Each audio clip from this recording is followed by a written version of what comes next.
जहाँ का सांप है ये सब इसमें बिल में घुसे हुए हैं और मेरे को कहते हैं it's a cobra, very dangerous cobra, and I told them that how to handle this thing, and this is very important. 99% case के अंदर लोग बिल्कुल आड़ू तरीके से सांप, मैं एक शब्द इस्तेमाल कर रहा हूँ तो लोकल, मतलब लिया, पकड़ लिया, काट लिया, मर गया, ये तरीका नहीं होना चाहिए। We should have proper instruments. तो इनको मैंने इंटरनेट पर डाल रखा है कि जब भी आप कोई भी ये कार्य कर रहे हैं तो आप ये इंस्ट्रूमेंट्स को लें।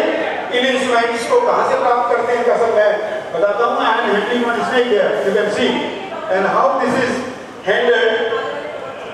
This is the training program of the forest department. This is the way how the snakes are to be nationwide snake awareness program. देखिए सभी राज्यों के अंदर ये जो आपको दिखाई दे रहे हैं ना, it's a coordinated group. Every minute, because 24 hours I am giving my service. Every minute from all the states of India, they are sending me, sir, snake bite is there, sir, which snake is there, sir, what to do it. और भले मैं train में रहता हूँ या कुछ भी काम कर रहा हूँ, सबसे पहले इनको अटेंड करता हूँ। आज भी आ रहा था तो आते टाइम पर रास्ते में कहा sir there is snake bite case, immediately I attended और जो भी रेमेडी मैं उनको सजेस्ट कर सकता था। So this is required national protocol for safe handling snakes, it's a must. ये बहुत प्रसिद्ध स्नेक स्पेशलिस्ट है डॉक्टर सुशील दत्ता, ये IISc बेंगलोर में थे, मेरे दोस्त हैं। ये मैंने एक वेनम सांप पकड़ा हुआ है, green vine snake, mildly venom, और ये इस तरह से लोगों को this is king cobra. Sir आप बता रहे थे ना उसके पास cobra and this is king cobra. ये किंग कोबरा कर्नाटक के जंगल में निकल आया था एंड बहुत भयभीत थे लोग और बहुत ही इंपॉर्टेंट स्नेक है।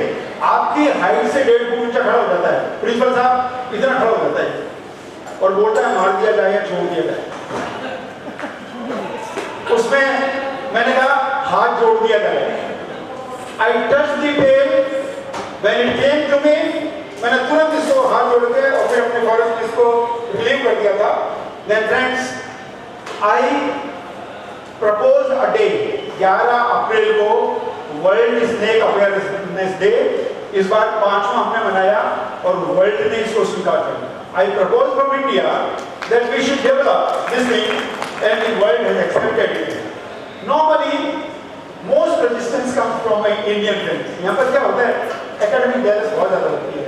विदेशियों के प्रपोज चीज़ें सब स्वीकार कर लेते हैं। आज ओजोन डे मना लो, आज ऑक्सीजन डे मना लो, आप पापा दिवस मना लो, आज मम्मी दिवस मना लो, लेकिन हम कोई चीज़ प्रपोज करते हैं ना, उसका सबसे ज़्यादा विरोध हमारे लोग ज़्यादा करते हैं। So I propose and we are doing lot of things for the awareness. फिर इसके बाद में सबसे कठिन काम जो कर रहे हैं, my daughter she is doing this thing. आपके अंडर में उसने काम किया था, ये सांप के मुंह से लार निकालती है, कोबरा के मुंह से, और उसको वैक्यूम प्लेट पर स्ट्रीक करती है और एंटीबायोटिक सेंसिटिविटी टेस्ट निकालती है उन लोगों के लिए जिन लोगों के हाथ या पैर काटने की जरूरत पड़ जाती है। And this is the way we are developing that this antibiotic would function. Immediate action after snake bite, बस ये खत्म होने वाला है।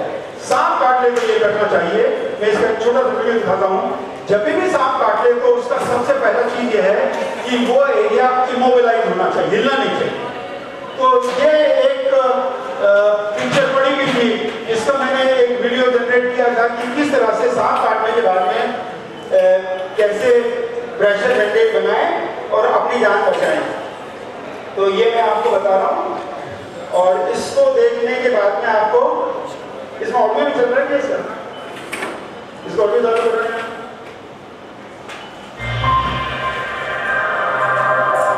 This is my channel, YouTube channel.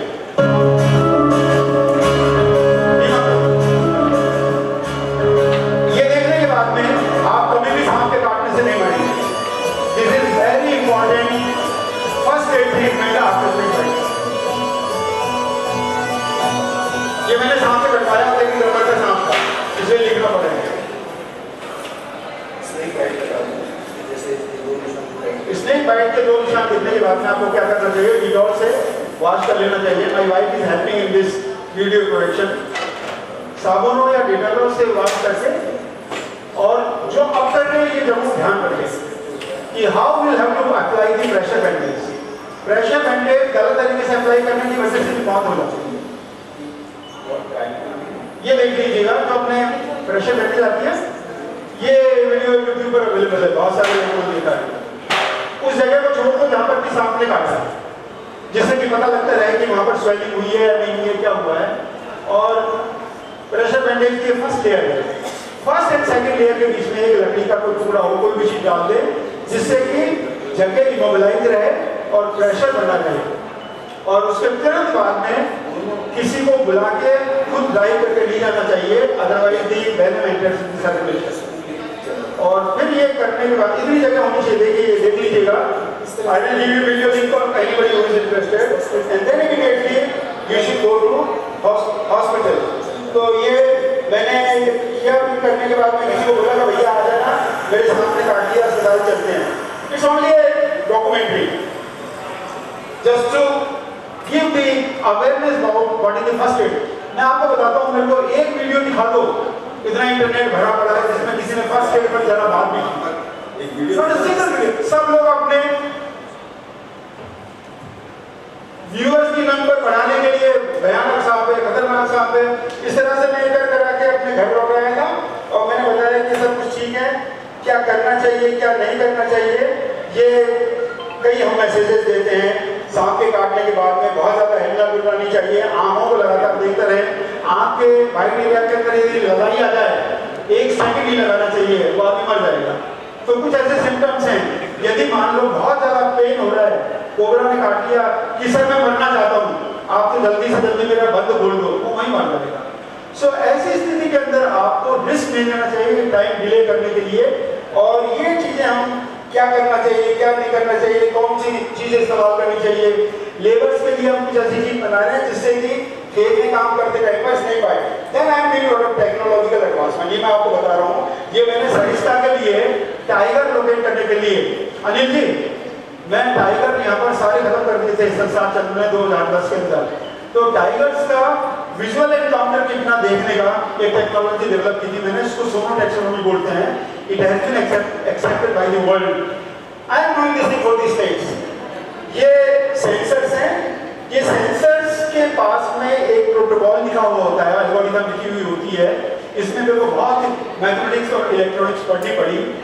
ये अननोन और नोन को पहचान देगा। जैसे आपके नीचे पैर के नीचे मान लो कोबरा बैठा है, तो उसकी सांस निकल रही है, वो इसके एल्गोरिथम में है। और ये देखिए, ये मैं आपको बता रहा हूँ, इसका ये सॉफ्टवेयर जो लिखा हुआ है, आई हैव रिटन इट, कि किस तरह से नॉइज को फिल्टर करने के बाद में अननोन या नोन सांपों को पहचान के आपके मोबाइल पर आ जाएगा कि आपसे 10 गज की दूरी पर सांप है। और इसकी टेक्नोलॉजी है, या आपको प्रैक्टिकली करके दिखा देता हूँ। Soil scale viper is coming, ये सेंसर है, ये लाल बॉक्स है, सेंसर है, सेंसर कम्युनिकेट कर रहा है। आप यहाँ पर बैठे, ऑस्ट्रेलिया में सांप है, आप इंडिया में बैठे हुए हैं, देन इट इज गिविंग, यहाँ कोबरा है, रसल वाइपर है, देखो तीनों सांप आए, इस सेंसर ने इधर कम्युनिकेट किया, यहाँ पर आप बैठे हुए हैं। अल्टीमेटली ये आपको बता देते हैं कि कौन से सांप निकले, कब निकले, क्या हुआ। और ये पूरी इसकी soil scale identified this type Excel sheet पर ये आ जाती है। And this is the technology. And इसमें मेरे को फोरियर ट्रांसफॉर्मेशन ऑफ मैथमेटिक्स और फिजिक्स बहुत पढ़ना पड़ा कि how to know that this is a cobra, A is a cobra, B is a Russell viper, C is a soil scale viper. इन सब की ये लाल पीले जो धब्बे इनको सोनोग्राम्स बोलते हैं, स्पेक्ट्रोग्राम बोलते हैं। इनकी न्यूमेरिक वैल्यूज के आधार पर किसी भी याद रखो। And this is the 24 hours. ये 2 नंबर दे रखे हैं, मेरे नंबर है। जब भी पूरा इंडिया का जो ग्रुप है, I am working for India only, और ये बस खत्म होने के कगार पर है।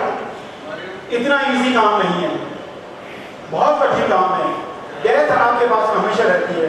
This fellow has handled more than 30,000 snakes. One cobra had a bite and died, he is no more. ये जोधपुर का रहने वाला था, इसने हम कई बार कहते थे कि please don't take a risk, तो कहते हैं आप भी तो रिस्क लेते हो, आप भी तो करते हो ना। तो बहुत बहुत धन्यवाद। और ये मैं इस तरह से करता रहता हूँ। ये कोबरा हैंडलिंग है। कुछ मिलिट्री के लोग आए थे, उन्होंने कहा कि just tell how to handle the cobra, it's was a venomous cobra, but I told them that these are always not aggressive, हमेशा एग्रेसिव नहीं होते हैं। जब ये पहचानते हैं कि आप इसको मारने वाले हैं, तभी इस तरह का काम करता है। Thank you very much cobra, I am really sorry, I have taken time, लेकिन ये यूजफुल था मैं इस चीज़ के लिए। हम धन्य हुए और अगर ये चीज़ हम सीख जाते हैं तो हम आबाद भी होंगे। तो with these words sir Hukum Singh ji से 2012 में रिश्ता बना था, तो आपसे आज 23 में बना है, तो मैं आपके लिए कह रहा हूँ बात, बाकी तो आगे सुनने के लिए मेरे लेक्चर की वेट करनी पड़ेगी। मैं आपके लिए कह रहा हूँ, आपके इसके लिए कि आपने 3 चीज़ें जो स्वामी विवेकानंद ने कहा था, अवेयर, अवेक और alert, so that is very important in that concerns. We have to aware about these things, we have to alert about these things, and we have to awake about these things.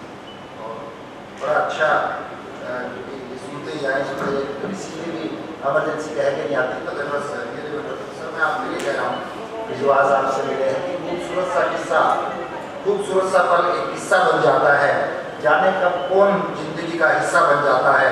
कुछ लोग ऐसे मिलते हैं जिंदगी में जिनसे कभी ना टूटने वाला रिश्ता बन जाता है, जिनसे ना टूटने वाला रिश्ता बन जाता है। These words, thank you sir, thank you. कोई क्वेश्चन हो भाई दे रहे हैं, कोई भी हाँ कमेंट नहीं, क्वेश्चन जो भी कुछ करना है। बहुत बहुत धन्यवाद डॉक्टर सर, आपने बहुत अच्छी बात की। जो एनवायरनमेंट क्लाइमेट चेंज की इशू की बात आ रही है, उसमें जो जिस तरह का क्लाइमेट चला है, वहाँ पर जो एनिमल है बहुत जल्दी बाहर आ रहा है। एक छोटी सी 2 एग्जाम्पल है, पहले मेंढक था जो पानी बिल्कुल शुद्ध में रहा करता था, आज सारी 85 वैरायटी निश हो चुके फ्रॉग की, जो कि बायोलॉजिकल डोमेन में आती थी। उसी प्रकार से कैचुआ वो भी विसिनिटी होते जा रहा है डे बाई डे, क्योंकि जो उसकी जो जिस कंडीशन में रहता है उसकी। आप सांप के बारे में सांप की जो बात होती है, सांप की जो फैसिलिटी है वो भी इसी तरह की, कहीं ऐसा नहीं हो कि ये भी लुप्त होने जाओ, हमारी जो एनवायरमेंटल प्रोटेक्शन है, इकोलॉजिकल प्रोटेक्शन, उसमें इफेक्ट हो। Thank you very much. और ये है नाग कन्या, विष कन्या, नागमणि, कुछ नहीं होता है, सब झूठ होता है। इन चीज़ों से भी थोड़ा अवेयर रहें।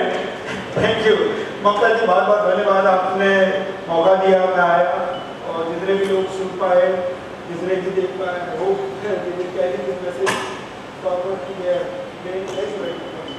सर मैं तो एक ही बात पे समाप्त करूंगी डॉक्टर चहल की बात पे।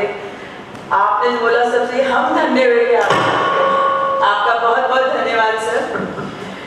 Now without wasting much time, I would like to call upon Dr. Dinesh Chahal, Professor, Central University of Haryana, Mahindra, for his keynote address. The chairperson of the event is Dr. Meera Srivastava. Ma'am, please kindly come on the stage. Former Principal, Government College Bukaner, former HOD Zoology, Government Junior College Bikaner, Rajasthan, India. Ma'am, आपका बहुत बहुत स्वागत है, बहुत लंबी दूरी तय करके आई हैं, बहुत बहुत स्वागत है आपका, अभिनंदन मैडम, प्लीज आइए। सर मैंने कहा पीपीटी तो नहीं है, थोड़ी सी पावर अंदर है, यहाँ से पॉइंट्स बनाने की कोशिश करता हूँ इस विषय में। तो पीपीटी तो नहीं मैडम, सॉरी, जो सुबह कमचंद जी को और बाकी लोगों को सुन पाया, उससे थोड़ा सा कोशिश करते हैं बातचीत करने की, कहाँ तक कितनी बातचीत होगी। I am really thankful sir कि आपने दोबारा 2012 के बाद फिर ऑनलाइन में ममता मैडम के थ्रू जुड़े और अभी आपने मौका दिया, और उसमें एक जो मतलब दूर से आया हूँ मैं, ममता जी दूर से आया हूँ, देर तक नहीं रहूँगा, थोड़ी देर ही बोलूँगा, लेकिन जो बात कहने वाला हूँ, एक साथी मिल के जानकर वो कहने के क्या करने आए हो, मैंने कहा सर ऐसा टॉपिक है, इसमें तो कई क्वेश्चंस हैं, कई उलझन है। तो मैंने कहा कि उलझी हुई उलझन को सुलझाने आया हूँ, कुछ प्रश्न मेरे मन में हैं, कुछ प्रश्न जो हैं उनको पूछने और बताने आया हूँ। पला बढ़ा इसी धरती माँ पे, उसी धरती माँ का कर्ज अदा करने आया हूँ, उसी धरती माँ का मैं कर्ज अदा करने आया हूँ। तो विषय ऐसा कि मैडम ने कहा 20 मिनट ही बोलना है, चलिए जैसा भी आदेश। मैडम हमारी जो परंपरा थी, मैं उसको कहता हूँ ऋषि और कृषि की परंपरा। ऋषिज को हमने भुला दिया। अभी सर आप जिक्र कर रहे थे, हम जब वेस्ट से आता ना उसको तो हम मान लेते हैं। अभी 1987 में बटलैंड कमीशन, बटलैंड कमीशन में बात हुई कि हम report commission on environmental development 1987, तो उसके बाद एजुकेशन, इकोनॉमी, सस्टेनेबल डेवलपमेंट के साथ ही बातचीत हुई। बट कितने साल पहले, मेरे को नहीं पता, मनोज जी करेक्ट करेंगे, हमारे वेद में, हमारे उपनिषद में, हमारे ईशोपनिषद में कहा तेन तक तेन भुंजे, त्याग पूर्वक को तुम हो। वो यही तो है सस्टेनेबल डेवलपमेंट। हमने कहा वसुधैव कुटुंबकम, सबकी बात हमने की। अभी हम 17 SDG गोल में क्या करें, जमीन के नीचे, जमीन के ऊपर और आकाश में, धरती में, जल में और नभ में। तो वहां तो हम वसुधैव कुटुंबकम की बात करते हैं, सर्वे भवन्तु सुखिनः की बात करते हैं। सर मैं एक दिन सोच रहा था, आर एस के किसी प्रोग्राम में मैं बोल रहा था, अभी दयानंद सरस्वती की जयंती है, 200 जयंती मना रहे हैं, अभी टेक्सास में 27 को प्रोग्राम है मेरा। तो मैं सोच रहा था, पढ़ रहा था कि हम बोलते हैं ओम शांति शांति शांति, मैंने कहा एक ही बार ठीक है नहीं, फिर मेरे समझ में आया ऋषि का मतलब ये था मेरी शांति, आपकी शांति और पूरे ब्रह्मांड की। तो हमारे पास बहुत कुछ है, लेकिन हम, दिक्कत वही है सर, हमने ऋषि संस्कृति को बुला दिया और कृषि संस्कृति को बुला दिया। 5 गाय की मैं बात करता हूँ, वो पर्यावरण से जुड़े हुए, प्रकृति से जुड़े हुए, वो सस्टेनेबल डेवलपमेंट से जुड़े हुए। 5 गाय क्या हमने भूले की, जिसको मैं कहता हूँ हमने गीता को भुला दिया। मैं कोई रिलीजियस बात नहीं कर रहा, स्क्रिप्चर सारे हो सकते हैं। हमने गाय को भुला दिया, पूरे पशु का जो प्रतिनिधित्व करते हैं। हमने गंगा, हमने गायत्री, हमने गौरी, इन सब का जब सम्मान करना छोड़ दिया, तब हमें कहीं ना कहीं वो कृषि और ऋषि संस्कृति याद आती है। क्योंकि गाय का मतलब पूरे जो प्राणी है, इसको जो मैं कहूँ एनिमल वर्ल्ड को रिप्रेजेंट करती है। तो गाय बचेगी, ऋषि बचेगा, तभी कृषि बचेगी, तभी पर्यावरण बचेगा, तभी जो कहीं हम शांति होगी। तो क्योंकि हमारी 4 माएँ हैं, उन 4 मायों का संवर्धन करना है। उनका 4 माएँ कौन सी है? मेरी पहली माँ धरती माँ, गाय माता और घर की माता, और हमारा देश जो भारत माता।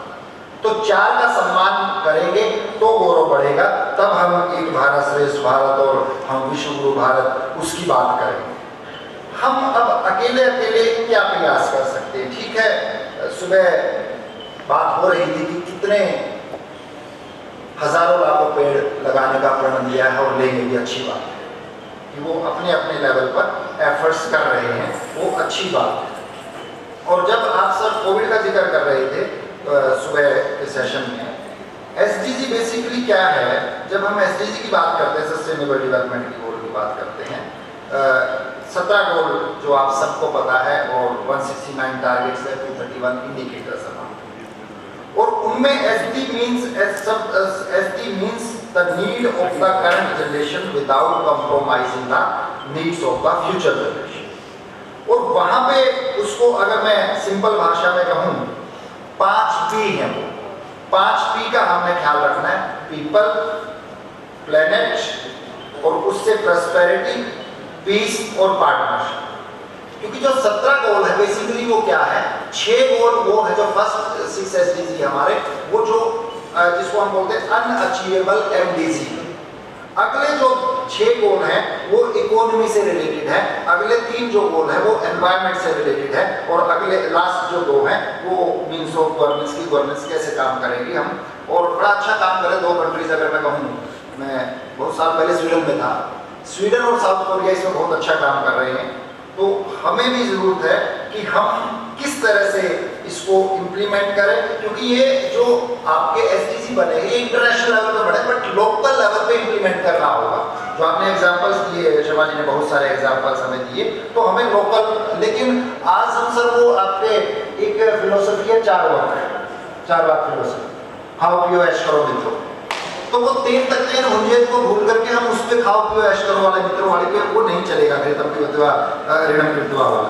तो हमें अपना भी सोचना पड़ेगा, जो अपने आगे आने वाली जनरेशन है उसका भी सोचना पड़ेगा। क्योंकि सर आपने कोरोना के एग्जाम्पल दिए, मैंने उस कोरोना दौर में कहा था कि इस धरा पे, इस धरा का सब कुछ धरा रह जाएगा, इस धरा का इस धरा पे सब कुछ धरा रह जाएगा, और तू खाली हाथ आया तो खाली हाथ जाएगा। तो इस तथ्य को हमें समझना होगा और समझते हुए बात करनी होगी। 2 बातें करनी होगी, एक हमें सावधानी और दूसरा मैं कहता हूं सेवा। क्योंकि सावधानी नहीं रखी थी तभी शायद कोविड में हम इतना कुछ, इतना नुकसान हमने उठाया, और हम सेवा भावना के साथ, अब सेवा किसकी करनी है? उस प्रकृति की, उस धरती की जिसने हमें सब कुछ दिया। हम आज सर कई बार बात करते हैं, लोग यूनिवर्सिटी सिस्टम से, आप लोग पैसा से रहे हैं, तो यूनिवर्सिटी सिस्टम में उच्च शिक्षा की बात करते हैं। मैं कहता हूँ उच्च शिक्षा में तो पहुंच गए, लेकिन उत्तम शिक्षा कब होगी? उच्च शिक्षा जरूरी है, लेकिन उसमें उत्तम शिक्षा कैसे आए, कैसे हम पृथ्वी माँ को, धरती को सहेजना है, कैसे प्रकृति को नहीं बिगाड़ना है, कैसे बचाना है, ये कोविड ने हमें सिखाया भी है। और आप साइंस टेक्नोलॉजी की बात करते, बहुत तरक्की की मैं मानता हूँ, लेकिन आपने अभी एग्जाम्पल दिया कि लैब से बाहर वो रिसर्च क्यों नहीं आई, इतने स्कोपस में पेपर थे, तो एक भी कहीं इलाज क्यों नहीं हुआ? और मैं साइंस को भी कई बार बोलता हूँ, कहीं ना कहीं साइंस और स्पिरिचुअलिटी, साइंस और नेचर, इनको जुड़ना होगा कि सारे मुल्कों को नाज था अपने अपने परमाणु पे, लेकिन कायनात बेबस हो गई एक छोटे से कीटाणु में।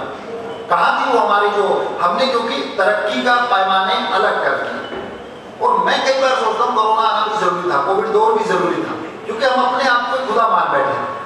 हमने अपने आप को साइंस में, टेक्नोलॉजी में तरक्की करके कि कुदरत का कहर भी जरूरी था साहेब, कुदरत का कहर भी जरूरी था साहेब, वरना तो हर आदमी खुद को खुदा समझ बैठा। तो हमें एक लेसन मिला है। आज हमारे सामने SDG है और हम बहुत सारे दिवस भी मनाते हैं, पृथ्वी दिवस है, पर्यावरण दिवस है, लेकिन मैं कहता हूँ मनाने से ज्यादा अपनाना होगा। मनाने से काम नहीं चलेगा, अपनाना होगा और उस रिश्ते को उस धरती माँ के साथ, पर्यावरण के साथ जताना भी होगा। मनाना भी जरूरी है, अपनाना भी जरूरी है, उसके साथ जताना भी जरूरी है, और जो आपने किया वो जगाना भी जरूरी है, अवेयरनेस भी जरूरी है, क्योंकि तभी हम इस पर्यावरण के साथ साथ अपने आप को बचा पाएंगे। वरना तो भोग का वातावरण हमने बना लिया है। भोग का वातावरण जब बना, जब रोग का वातावरण बना, तो इस भोग प्रवृत्ति से हम कैसे निवृत्त हो सकते हैं, कैसे भोग से फिर योग की तरफ हम, या हम कहीं प्रकृति की तरफ हम जाएं। पृथ्वी, आकाश, जल, मिट्टी, वायु, वो 5 तत्व, जो यही हमारी सच्चाई है, यही धरती में, यही प्रकृति में, और यही हम सब में है। तो इनको सहेजेंगे। और प्रकृति तो इतना अच्छा सौदा है सर, गुलजार साहब ने एक बार लिखा था, पृथ्वी या धरती माँ की बात वो कर रहे थे, इतना अच्छा कि इतना सस्ता सौदा और कहाँ मिलेगा, और एक बीज छोटा सा डाल दो, इतना बड़ा पौधा मिलेगा। तो प्रकृति तो कितने गुणा, वो एक गाना सुनते थे हम, तो 1 पैसा देगा वो 10,000 देगा, ऐसा कुछ था, 10 लाख देगा। तो प्रकृति तो कितना देती, छोटे से बीज से कितना कुछ हम कर सकते हैं। और कितने ही वो, हमने एक सोसाइटी बनाई थी, seed, SEED, society for education and environment development, NGO।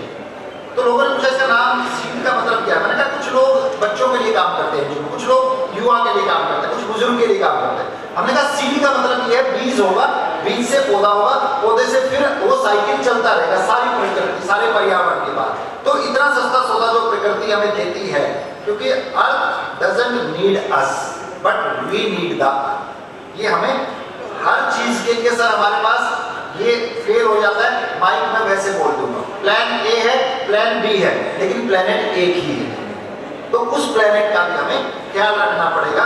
Think about that every day, we are, you can say, think about this, serve this mother, क्योंकि 2 शक्ति है मैडम, आपने कहा था, जो एक नारी शक्ति और एक प्रकृति। तो दोनों को बचाना होगा, क्योंकि दोनों ही क्रिएटर है, क्रिएट दोनों से ही होती है। जो रचना होती है वो प्रकृति से और नारी से होती है, लेकिन हम कितने निष्ठुर हो गए हैं जहाँ पे हम ख्याल नहीं रखते। तो हमें आज 21st सेंचुरी में हम मिलेनियर की बात करते हैं, धनवान की बात करते हैं, धनवान बने बस, पर इस धरा को निर्धन करके धनवान बने, क्योंकि हमारी माँ की क्या गुण है, केयर, लव और शेयर। तो यही प्रकृति करती है हमारे साथ। जो केयर क्या है, निवास के लिए जगह, शेयर क्या है, औषधि, लव क्या है, फल। तो पुत्र अगर हम हैं तो पुत्र कुपुत्र नहीं, माता को माता नहीं हो सकती, तो पुत्र भी कुपुत्र नहीं हो सकते। तो हम अपना फर्ज हो, कहीं ना कहीं एक मुहावरा सुनते थे हम, पानी को पैसे की तरह मत बहाओ। आज हम कहते हैं, मैं पिछले महीने साउथ अफ्रीका में था, तो वहाँ केप टाउन की हालत में देखी, तो आज हम कह रहे हैं पानी को पैसे की तरह बचाओ, वो वेल्थ है हमारी। तो वो उन चीजों में, क्योंकि सर 95-6 में मैं मुंबई के कार्यक्रम में बोल रहा था, मैंने कहा था पानी बिकेगा, वो किसी मजाक के कॉन्टेक्स्ट में गई थी, लेकिन 2001 के बाद हम देख रहे हैं 20 रुपए 30 रुपए की बोतल पानी बिक रहा है। मैंने उसमें कहा था पानी और हवा बिकेगी एक दिन, हवा का फिर हमने कोविड-19 में देखा। तो ये कब है? जब हम प्रकृति के बारे में ना चर्चा करते, ना चिंता करते और ना चिंतन करते। तो हमें सारी क्रांतियां हमने की, लेकिन कहीं ना कहीं पर्यावरण संरक्षण क्रांति की भी जरूरत है, जहाँ पे हम अपने आप को सक्रिय भी बनाएं, जिसको हम कहीं संघर्ष भी करें, समर्पित भी हो, सजग भी हो, सक्षम भी हो, स्पष्ट भी हो और संवेदनशील भी हो। और पर आज दिक्कत ये है सर, गांधी जी का जो वाक्य था कि हम सबके लिए है लेकिन किसी की ग्रीड के लिए नहीं। तो मैं गंगा बचाओ अभियान में हम लोग काम करते भारत सरकार के साथ, तो उस टाइम मैंने कहा था now we are living in the greed culture, मेरे को ये भी चाहिए वो भी चाहिए। It is a very good book by Marie Kondo, Japanese writer है। उसने कहा कि क्या रखना है क्या छोड़ना है, what to discard what to have. उसके बुक का टाइटल एग्जैक्ट नहीं, but that is a mean कि हमने क्या रखना है क्या छोड़ना है। तो हम आज क्या है, मेरे को ये भी चाहिए वो भी चाहिए, सब कुछ चाहिए, that is greed culture. But we have to think about the need culture. और उससे भी आगे अगर मैं कहूं, we have to think about the green culture.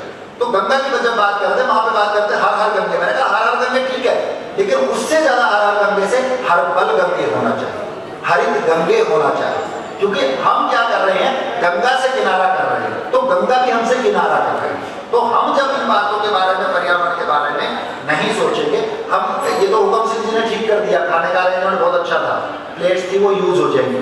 लेकिन हम कॉलेज यूनिवर्सिटीज में क्या करते हैं, प्लास्टिक का गिलास, प्लास्टिक का cup, plate, use and throw. मैं कहता हूँ यूज एंड थ्रो की कल्चर हमारी नहीं थी, हमारी कल्चर तो यूज एंड ग्रो की थी।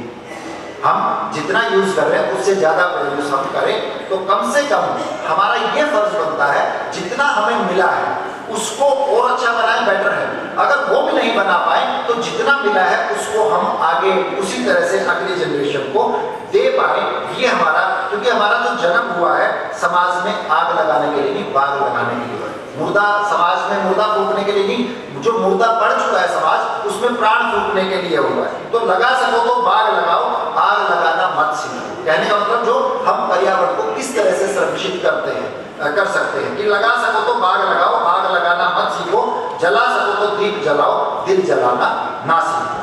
तो कैसे हम सपोर्ट कर सकते हैं, कैसे सर्वाइव कर सकते हैं, कैसे ग्रो कर सकते हैं, क्योंकि ये हमें सबके सामूहिक प्रयास से होगा। सस्टेनेबल डेवलपमेंट गोल कोई एक आदमी का, एक कंट्री का, एक उसका रीजन का नहीं है, ये सबके सामूहिक प्रयास है, चाहे वो गवर्नमेंट हो, चाहे एनजीओस हो, चाहे पब्लिक हो, चाहे दूसरे आपकी पॉलिसी मेकर्स हो, सबका हमें सहयोग की जरूरत पड़ेगी। और लेकिन जैसे उम्मीद पे दुनिया कायम है, तो हम पेसिमिस्टिक जो बोलते हैं, ऑप्टिमिस्टिक और पेसिमिस्टिक, कि ठीक है आज सिचुएशन ऐसी नहीं है, लेकिन आगे अगर हम लोग इस तरह की संगोष्ठी से प्रेरणा लेकर के काम करेंगे तो आगे उम्मीद जगेगी। तो इसके लिए आपका पूरा सर कॉलेज परिवार और आपकी पूरी टीम साधुवाद के पात्र हैं, क्योंकि आप लोग हैं जो एक अलग जगह रखते हैं। वरना तो एक उम्मीद टूट जाती है कि खुली छतों पर घर के चिराग कब के बुझ गए होते, खुली छतों पे घर के चिराग कब के बुझ गए होते, कोई तो है जो हवाओं में भी हमारा हाथ थामे है। तो आपका कॉलेज ये प्रयास कर रहा है, आपकी संस्था ये प्रयास कर रही है, तो हम भी समझे उस प्रकृति को, उस पृथ्वी को जो हमने लिया है उसको लौटाएं। क्योंकि हमारा फर्ज ये नहीं कि हम आए जीवन में अपना जीवन जी के चले गए, ऐसे तो पशु भी करता है। हम इंसान हैं, इंसानियत के कुछ हमें गुण होने चाहिए कि कुछ तो काम करके जाना दुनिया में आने वाले, वरना तो लाखों हजारों आते हैं सिर्फ खाने वाले। तो हमारा मकसद वो नहीं कि लेना लेना है, हमारा मकसद इस प्रकृति को, इस पर्यावरण को, इस धरती माँ को देना भी है।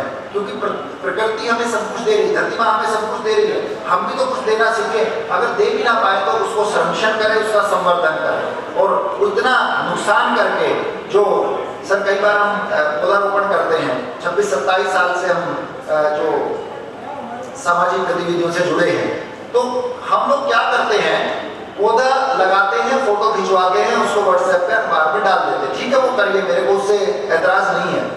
मैं तो कई बार मानता हूँ सरकार हर साल, हमने 2 लाख पेड़ लगाए, हमने 5 लगाए, किसी राज्य ने 10 लगाए। मैं कहता हूँ अगर सरकार 4 साल 5 साल ये काम कर लेती, इस पूरे भारत में तो जगह नहीं बचनी थी कहीं पेड़ लगाने की। वो हमने सिर्फ फोटो तक कर दिया उसको, तो फोटो कहीं ना कहीं वो जो फोटो, कम से कम 1-2 पेड़ तो हम पूरे जीवन में उसको हम, रक्षाबंधन आएगा, मैं कहता हूँ वृक्षाबंधन भी मनाना चाहिए।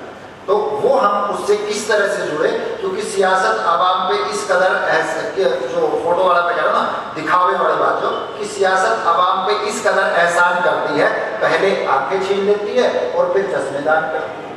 तो कहाँ हम दिखावे के लिए ना करें, भले ही एक लगाए भले ही दो लगाए, जितना भी हम कर पाए अपने जन्मदिन पे, अपने सालगिरह पे, जिस पे भी, फिर तो वही बात हो जाएगी, सिर्फ हम दिखावे के लिए पेड़ नहीं लगाना, हमने बढ़ाने के लिए पेड़ लगाना है। और कई बार हम बोलते हैं बच्चों को, खासकर स्टूडेंट्स को, जाओ ये कर लो, हम कहते हैं जाओ करो से कोई नहीं करेगा, आओ करें, मैं भी उसका पार्ट बनूं, एज अ टीचर मैं भी उसका पार्ट बनूं, और दूसरों को ब्लेम नहीं, हम ब्लेम करते रहते हैं सरकार ऐसी है, पॉलिसीज ऐसी है, नहीं, जितना अपने लेवल पे 2003 में कानून बना था सुप्रीम कोर्ट से कि जो आपका एनवायरमेंटल एजुकेशन है वो एक विषय बनेगा। मैं कहता हूँ सुप्रीम कोर्ट से भी ज्यादा, जिसको हम कहते हैं सुप्रीम एफर्ट्स जरूरी, उस किताब में लगाने से कुछ नहीं होगा। तो आज हमारी, आपने कोरोना में देखा कि लाचारी कितनी थी, ऑक्सीजन के लिए, हवा के लिए भटके, हमारे पास सब कुछ था लेकिन वो ऑक्सीजन, शुद्ध ऑक्सीजन या पर्यावरण को नहीं बचाया।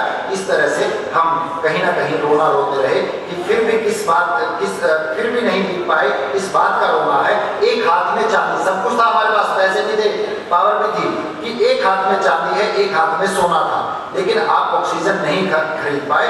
ये दौरे जहां मुझे इस मोड़ पे ले आया है, उस बात पे हंसता हूँ जिस बात पे रोना है, उस बात पे हंसता हूँ जिस बात पे रोना है। तो ये तो हमारे हाथ की चीजें हैं, इसमें किसी से कोई बात ही नहीं करनी। हम अपने पर्यावरण को, और मैं कहता हूँ बड़े एफर्ट्स नहीं करते, जहाँ पे हम लोग रहते हैं, जहाँ पे हम काम करते हैं, उसके आसपास के जिसको कहीं वातावरण को हम शुद्ध बनाएं। स्वच्छ भारत अभियान गवर्नमेंट ऑफ इंडिया ने शुरू किया, विज्ञान भवन में मैं बोल रहा था, मैंने कहा स्वच्छ भारत अभियान इतना बड़ा अभियान है ही नहीं, कहते आप हमेशा उल्टा बोलते, मैंने कहा उल्टा नहीं बोलता, मैंने कहा जहां पे हम काम करते हैं, जिस एरिया में हम रहते हैं, उसके 10-5 फीट के दायरे को साफ रखना इतना ही है, तब आपने अभियान बनाई। यही चीज पर्यावरण को बचाने में है। हम अपने पर्यावरण के बचाने के लिए संस्थागत भी काम करें, लेकिन इंडिविजुअल लेवल पे जो भी मैं छोटे मोटे एफर्ट्स कर सकता हूं, और हम वो सब एफर्ट्स करें। तो इस तरह का जो आयोजन आप कर रहे हैं, उससे ये आयोजन तक ना रहे, ये जीवन में भी उतरे, तब तो इसका फायदा है। हम दो चीजों के बारे में बात करते हैं, एक संबंध सर, एक संपर्क। संबंध क्या है और संपर्क क्या है? संपर्क क्या है? मेरा आपसे संपर्क हुआ, कभी मिलेंगे देखेंगे, इसको हम कहते हैं तेल और पानी, अगर आप मिला दो अलग अलग दिखेगा। लेकिन मैं कहता हूँ इस प्रकृति से संपर्क नहीं बनाना, इस प्रकृति से संबंध बनाना है। संबंध क्या होता है? दूध में पानी मिला दो, पानी में दूध मिला दो, तो उस तरह का हमारा संबंध प्रकृति से होगा, तब हम कहीं ना कहीं इस धरती माँ के जो सुपुत्र है या सुपुत्रिया कह लीजिए, मैं तो उसको जेंडर में नहीं जा रहा, तो दोनों ही हम बात कर रहे हैं। तो उम्मीद है मेरे को कि हम इस गोष्ठी से, संगोष्ठी से कुछ भी प्रेरणा लेकर के, क्योंकि 3 आई बड़े जरूरी होते हैं सर। 3 आई क्या है? इन्होंने इंफॉर्मेशन दी कि इस डेट में 12 से 14 ये प्रोग्राम होगा, दैट वाज नॉट सफिशिएंट। अकेला सूचना से कुछ नहीं होगा। दूसरा क्या है? शर्मा सर जैसे लोग आए, हम इनसे दूसरा आई ले, इंस्पिरेशन। लेकिन उससे भी काम नहीं चलेगा, इंफॉर्मेशन भी जरूरी है, इंस्पिरेशन भी जरूरी है, लेकिन तीसरा आई जो सबके लिए जरूरी है, दैट इज इम्प्लीमेंटेशन। जो यहाँ पे हमने सीखा, जो यहाँ पे सुना, उसको हम कैसे अपने दायरे में, अपनी जगह पे, अपने एरिया में, अपनी संस्था में उसको लागू कर सकते हैं। बिकॉज 3 चीजें मैं हमेशा कहा करता हूँ कि फ्यूचर बचाना है, लेकिन फ्यूचर से पहले आपको कल्चर समझनी होगी, और कल्चर तब बचेगी जब आप नेचर को प्रोटेक्ट करें। तो ग्रीन जो इकोनॉमी ठीक है, लेकिन ग्रीन इकोनॉमी कैसे बढ़े, उस पर भी सोचना होगा। और कहीं ना कहीं जो हम कहते हैं सर, ये एक उम्मीद है आपका सेमिनार, कि माना कि तेरे पास खाली गिलास है, लेकिन तू इतनी तो तसल्ली रख कि तू सुराही के पास है। ये उम्मीद है एक सेमिनार, जहां से हम उस उम्मीद से आगे बढ़ेंगे और उस उम्मीद के साथ कुछ काम कर पाएंगे। मैं देता हूं अपनी वाणी को विराम, और सारे मिलकर बोले, हम बनाएंगे हमारी धरती को महान, हम बनाएंगे हमारी धरती को महान। ताली नहीं बजानी सर, ताली नहीं बजानी, ताली मैं बजवाऊंगा। चलिए ताली मैं बजवाता हूँ, मैं शुरू में बजवाता हूँ, लेकिन वो टाइम कम था। चलिए लेफ्ट हैंड निकालिए, जो 2 हाथ वाले सर प्लीज करें, सारे जिसके 2 हाथ है वो सारे करें। लेफ्ट हैंड है ये नहीं, लेफ्ट हैंड है, जिसके लेफ्ट हैंड है वो करिए, जिसके राइट हैंड की उंगली है, या आप अकेले हो। इससे हमने पर्यावरण को, धरती को बचाना है। क्लैप करते हैं, चलो एक से क्लैप नहीं, मजा नहीं आ रहा। चलो मैं और आप 2 मिलते हैं। 2 से कोशिश कर, नहीं इन 3 स्टेज वालों को मिलाओ, 3 लोग मिलते। ताली 1 से बजी, 2 से भी, लेकिन मजा कब आया? जितने लोग यहाँ पे बैठे हैं, जितने नहीं बैठे, पूरे समाज और पूरे राष्ट्र को मिलाकर यही चीज पर्यावरण को बचाने में मेरे अकेले से नहीं होगा, आपके अकेले से नहीं होगा, सबको, चाहे गवर्नमेंट है, पॉलिसी मेकर्स हैं, टीचर है, स्टूडेंट्स हैं, जितने भी हैं, हम सबको मिलकर के एफर्ट्स करने होंगे, तो तब ताली बनी थी। अब आप जो साइड में हाथ साथी बैठा है उससे हाथ बुलाइए, साइड में जो, हाँ साइड में, ये जैसे मैडम से नहीं मिलाया, ये हाँ, ये ऐसे तो, जिसके 2 हाथ है, जिसके 2 हाथ है, प्लीज जो मैं बोल रहा हूँ मेरे पीछे पीछे रिपीट करना, मैं मानूंगा आपकी भागीदारी थी। मैं जो बोलूँ मेरे पीछे पीछे रिपीट करना। श्वास श्वास में विश्वास जगाएंगे, खास जगाएंगे, मरे हुए श्वास से तो बोल रहे, कहाँ जगाएंगे? जोश के साथ, श्वास श्वास में विश्वास जगाएंगे, हम सब मिलकर धरती माँ को बचाएंगे। अब आपने हाथ दिया है, साथ दे देना। विद दीज वर्ड्स आप सबका आभार, बहुत बहुत धन्यवाद। और मेरा परिचय मैडम ने नहीं दिया, इसलिए मैं मेरा परिचय बाद में देता हूँ। मैं वही हूँ जो आप हैं, आप भी उसी गोष्ठी के लिए आए हैं, उसी कोर्स के लिए आए हैं। हम सारे ही एक तरह से सेवक हैं इस धरती माँ के। मेरा परिचय भी वही है, आपका परिचय भी वही है, उसी परिचय के साथ कि चिरागों को आप महफूज रखना। बड़ी दूर ही दूर तक रात होगी, हम भी मुसाफिर, तुम भी मुसाफिर, किसी ना किसी मोड़ पे फिर मुलाकात होगी। वो मोड़ डिसाइड करेंगे हुक्मचंद जी, कब मोड़ आएगा, कब मुलाकात होगी। With these words, thank you, धन्यवाद। धन्यवाद मैडम, आपने पेशेंट से सुना, पेशेंट नहीं बने, है ना? Thank you, thank you. Any questions? Sure, sir.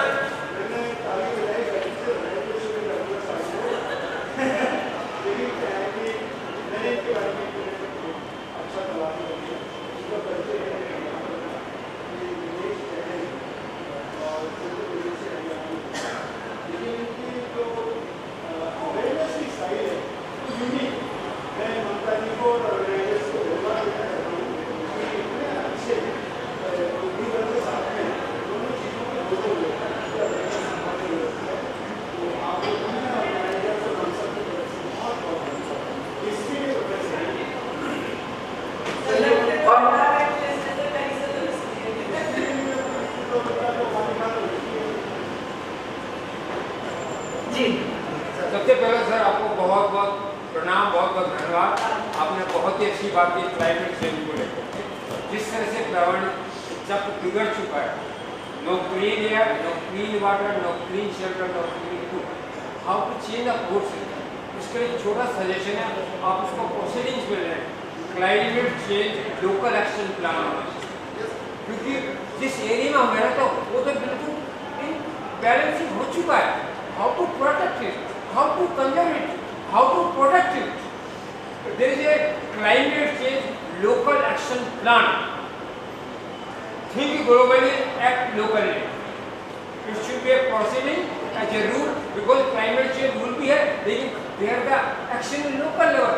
नहीं, सिटी को जाकर देखिए आप, अगर सिटी में जाकर देखिए कितनी बाकी प्रॉब्लम है, ड्रेनेज बड़ी पड़ी है, बदबू आ रही है, कोई एक्शन नहीं, हॉस्पिटल के सामने डिग्रेडेशन बढ़ता ही जा रहा है। तो think over it. My point, it should be action plan. Okay, thank you. Sir, इसी का मैं एंडोर्स कर रहा हूँ। Sir, I think we can discuss this over. South Africa में थे, तो वहाँ पे हमने यही जो आपने कहा कि लोकल लेवल पे करना पड़ेगा ना। और मैं कह रहा हूँ जो हम 20 मेट्रो सिटी की प्लानिंग से काम चलता, 6 लाख 7 लाख आदमी के लिए बात करते हैं।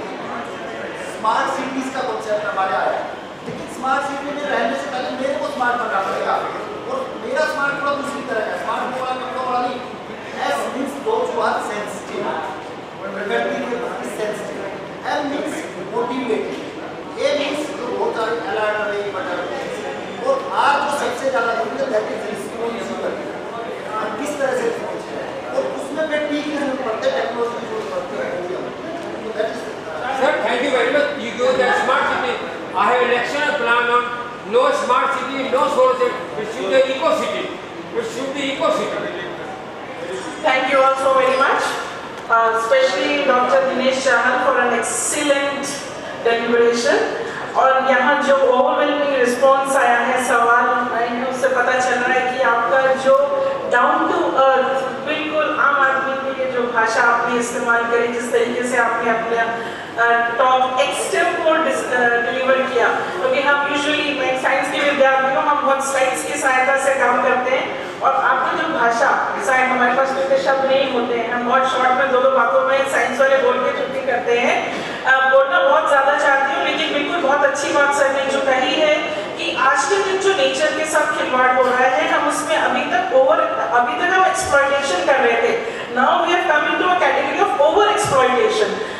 हमारे लिए जरूरी है कि we know, I think everyone, each one of us knows कि रिसोर्सेज लिमिटेड हैं, उन्हीं रिसोर्सेज को बहुत ढंग से जुडिशियसली हमें यूज करना है, नेचर को बचाते हुए हमें यूज करना है, तभी हम जो नेचर की बात करते हैं, एनवायरनमेंट की बात करते हैं, धरती की बात करते हैं, अपनी माँ की बात करते हैं, हम तभी सक्सेसफुल होंगे। So with these words I only thank, because अभी बहुत 2 लेक्चर्स होने हैं, मुझे बार-बार कहा जा रहा है। So thank you all and specially doctor Dinesh Chahal for your very nice presentation. Thank you. Thank you, keynote speaker and the chairperson. The next speaker of the day is Dr. C. Upendra Rao, Professor, Jawaharlal Nehru University, New Delhi, India. The session will be chaired by Dr. Lakshmikant Sharma, Professor in Head, Department of Environmental Sciences, School of Earth Sciences, Central University of Rajasthan, India. आप दोनों का बहुत-बहुत स्वागत, आप दोनों का अभिनंदन।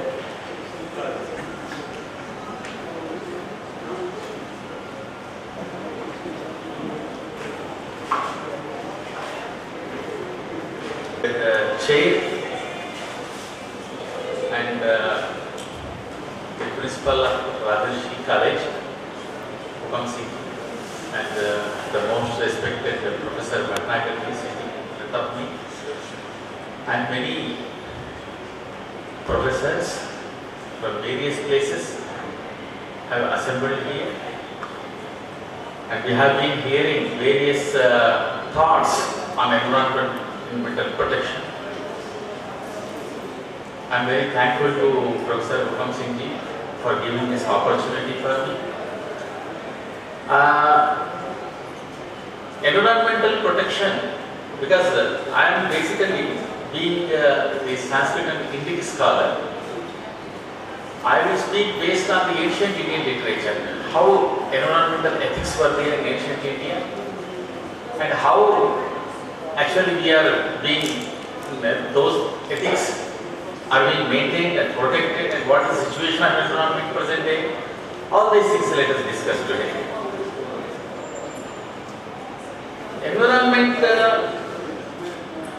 Environment we say in English actually.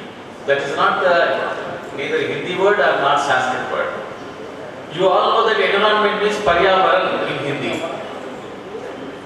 But that is not completely, that is completely totally came from Sanskrit word. That is Sanskrit word, environment. That Paryavaranam. We say in Sanskrit Paryavaranam. Okay? In Hindi we say Paryavaran. But word is same, Paryavaran. So Paryavaran is actually, Paryavaran is a Sanskrit word that we should understand. Why I am telling this Paryavaran? Because that Paryavaran word is very, very important word. It is much more important and very, very informative than environment word. Because Paryavaran, it has 2 words, Pari and Avaran. Pari means around us. Pari means around. Avaran means actually covered. Pari means around. And Avaran means to surround in such a way that it surrounds from all directions. Avaran. So as a matter of fact, which is actually surrounding us, हमें चारों दिशाओं से कौन सा surround कर रहा है? 5 gross elements. In Paryavaran word itself there is so much meaning. What are they? Earth, air, fire, water and space. We say Prithvi, Tejo, Vayu, Akash. So these 5 gross elements are surrounding us. So that is why Paryavaran means this actually. So whatever exists in environment by which human beings are affected directly or indirectly, all that is called environment. So Paryavaran means, this is the meaning of Paryavaran. Whatever exists in the environment by which human beings are being affected directly or indirectly, all that is called environment, that is Paryavaran, that is environment. So environment is the life, and life cannot be imagined without environment. So this is the importance of environment. So our ancestors have they have accepted the importance of forest. They have accepted the importance of forest and peaceful life of solitude as the most favorable condition for the highest attainment of life. Therefore, they chose the forests and the river banks as the most suitable places for meditation. Important events in the life of Buddha, for example, all important events of the life of Buddha happened in the lap of nature. From the birth to Mahaparinirvana, all these important incidents have taken openly in environment, not inside the house. When Maya Devi, his mother, was going to her mother's house, she gave the birth of Buddha under the Sala tree. Openly, under the Sala tree, she gave the birth of Buddha. And that is called Shalavana, its name was Lumbini. This was in between Kapilavastu and Devadaha. And then he took, after enlightenment, he took the payasa, means a sweet payasa from the hand of Sujata under the banyan tree. So after the eating of payasa, only Buddha got the enlightenment, Nirvana. He attained enlightenment under the shade of Ashwatha tree. He got the Bodhi under the shade of Ashwatha tree and spent 4 weeks enjoying the meditation there. So once what happened, if you see the ancient Indian literature, please, actually I cannot tell everything here. But our ancient, if you open even any Sanskrit literature or any Pali literature or Prakrit literature, it's completely full of environmental ethics. So, you will get an idea, when you go through this literature and these books, what happens, you will get an idea that in our ancient India, what an amazing environmental ethics they were following, our ancient Indians. And sometimes I am very doubtful that we think that we are progressing scientifically, but we are not progressing. If you see the ancient Indian literature, we are regressing, not progressing. Because the way they used to live eco-friendly life, everything is so amazing. That's why I want to say all these things. Once a Brahmin finds Buddha in a forest, he was all alone. Jungle mein akela baitha tha Bhagwan Buddha. And this Brahmin becomes very, very surprised actually. It is not easy to sit in the forest like this. How this man is sitting here? So, he says that absorbed in deep meditation, he thought that in an empty and a deserted forest, where there is no song, no instrument, yet this ascetic is sitting in a lonely forest with a great happiness, how it is possible? That's what Brahmins thinks about the Buddha. The original Gatha in Pali is like this. Gambhira Rupe Bahubherave Vane Sunyam Aranyam Vijanam Vigahya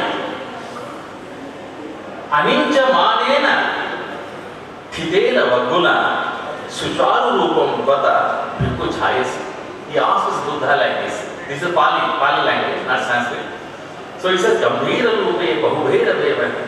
It's very, very fearful forest. And Sunyam Aranyam Vijanam Vigahya, it is nobody is complete Shunya. Nobody is here.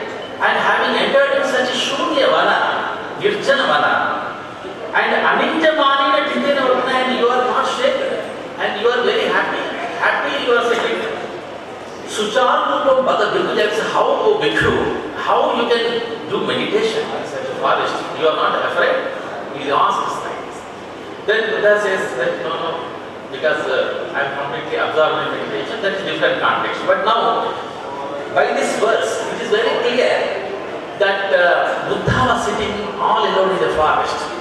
You see, one thing you have to understand, and for your information I tell you, ancient ascetics, whether they may be Vedic ascetics or Buddhist ascetics or Jaina ascetics, they never lived in the towns or villages. They always lived in the forests. It is not that there were no towns in those days. There were beautiful buildings. We have clear evidence in Tripitakas also, in Jain Agamas also.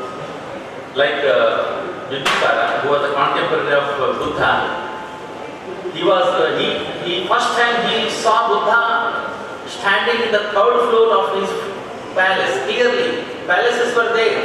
And Bimbisara himself constructed many viharas for the Buddha, but they were not sitting inside. They were always going out of the village and sitting in the forests. So by this you should understand their environmental awareness. And that there was another philosophical reason also, because they did not want to stay in the towns, because they did not want any attachment with the devotees and householders. They want to be away from the householders. But living in the forest is very, very amazing. It is not easy. Everyone is familiar with the importance of the forest. The existence of life can be possible due to the existence of forests on that. That we have to realize that day by day forests are actually decreasing, but existence of the life is possible as long as forests are existing on the earth. Life is possible, otherwise not possible. Earth, water, and other remaining gross elements, earth and water and the other remaining three elements, are the sources of our life. Because of water, all living beings are alive on the earth. And for the water, actually I wrote a separate paper, the philosophy of water in ancient Indian literature. So water, you will find lot of, actually in Vedas also, in Upanishads also, you will find a lot of description about the water. So normally we think that whenever we read those books, that literature, we think that these are only just hymns. They are not hymns actually. And for your kind information, I tell you, in entire Sanskrit literature, only 5% is these verses and puja and the sanskara related verses, only 5% only. 95% of Sanskrit literature is scientific literature. But unfortunately, you see our situation, this 5% is known in the society, but 95% nobody knows. We have many directly, completely on the Ganita, and the astrology, and the environment. We have complete direct texts in Sanskrit, also in Pali. So the reason is, from the beginning, we have a kind of bad curriculum. Even for Sanskrit people are not prescribed of these texts. How can other people read? Otherwise, you have so much information. And these elements are the sources because of the water. You see, when I say the water, you have plenty of verses about the water. In Vedas also you have, in the Upanishads also, Abo Jyoti Rasamurtam Brahma Bhuvasvaram. You see, all these Abha means water. And Udakam means water, Salilam means water. We have plenty of synonyms for water. And they all described that they understood the importance of water in those days. So, without water, life is not possible.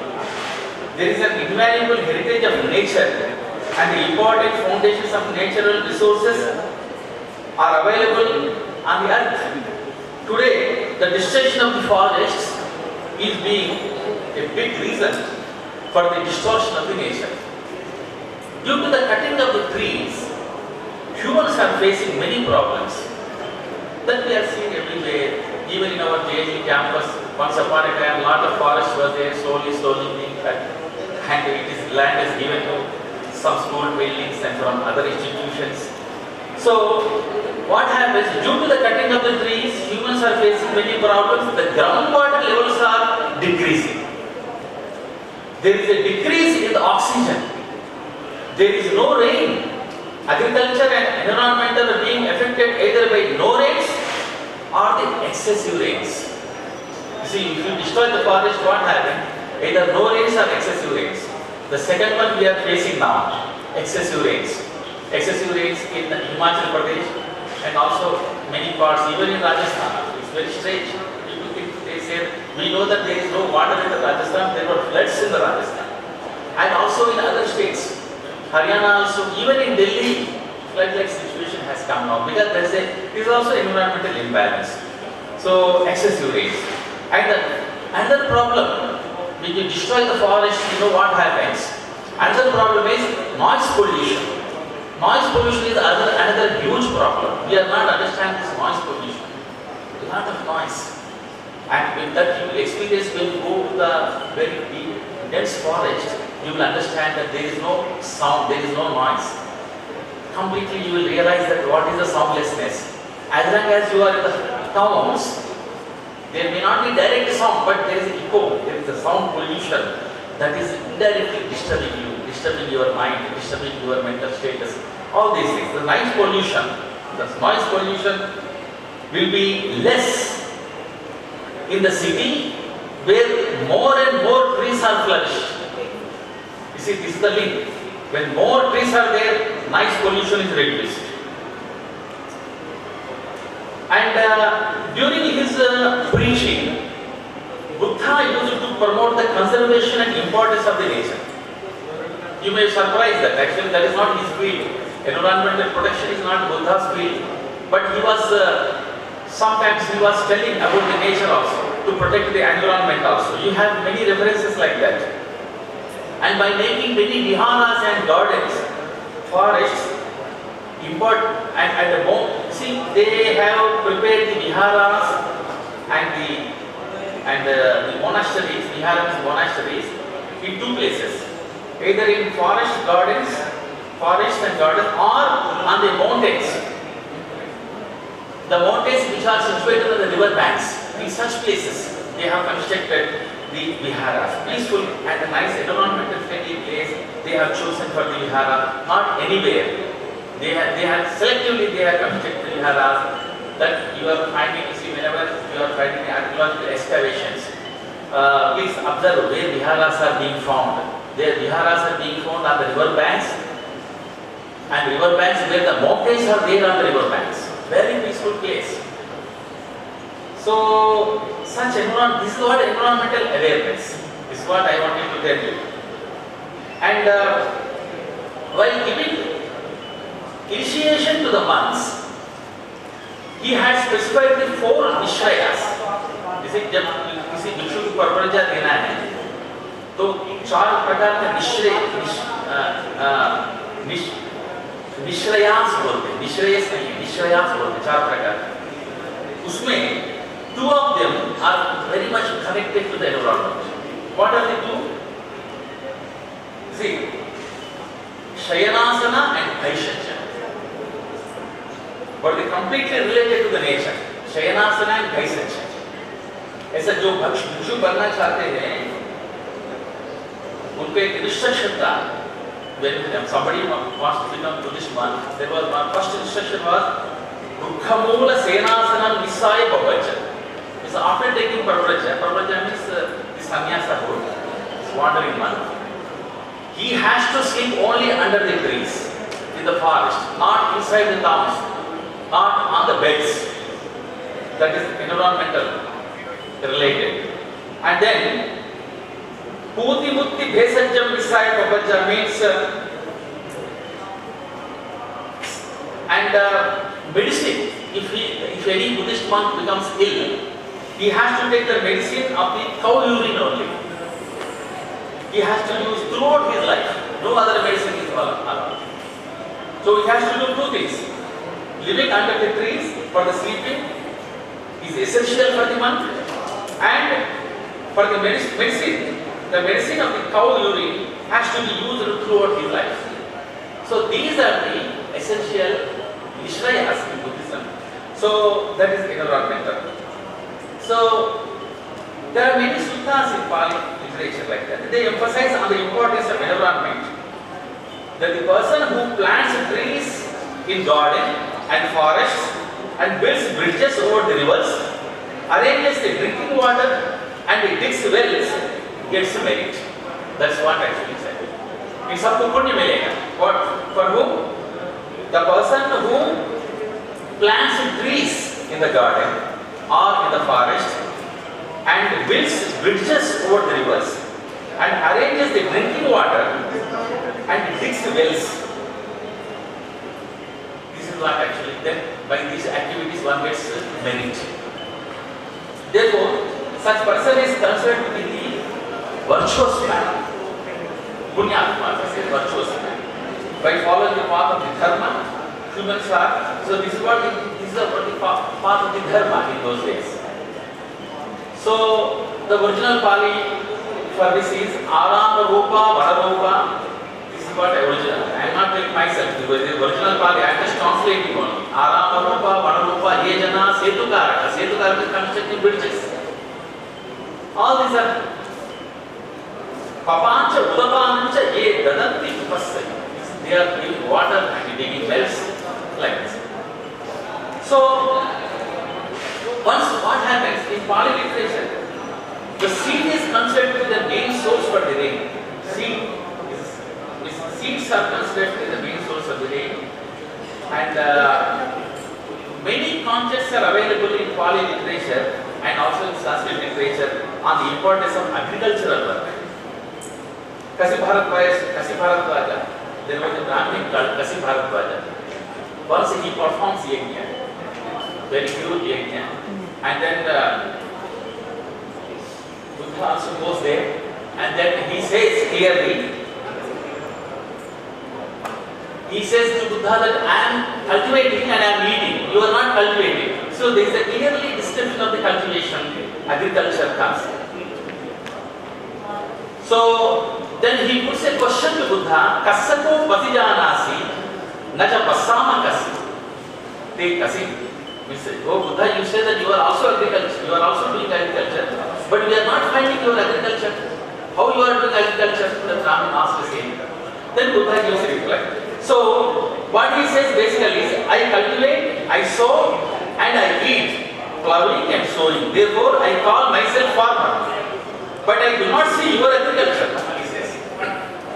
He said rather sharply, Buddha, O Shravana, I plow and I sow, and when I have plowed and sown, I eat.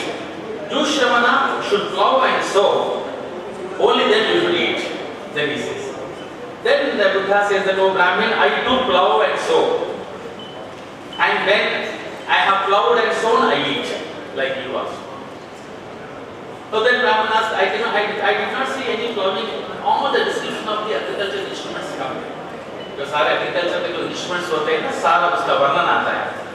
वो जो plow, yoke, ये सारा description जो आए, ये have all words for the agricultural instruments in Pali language.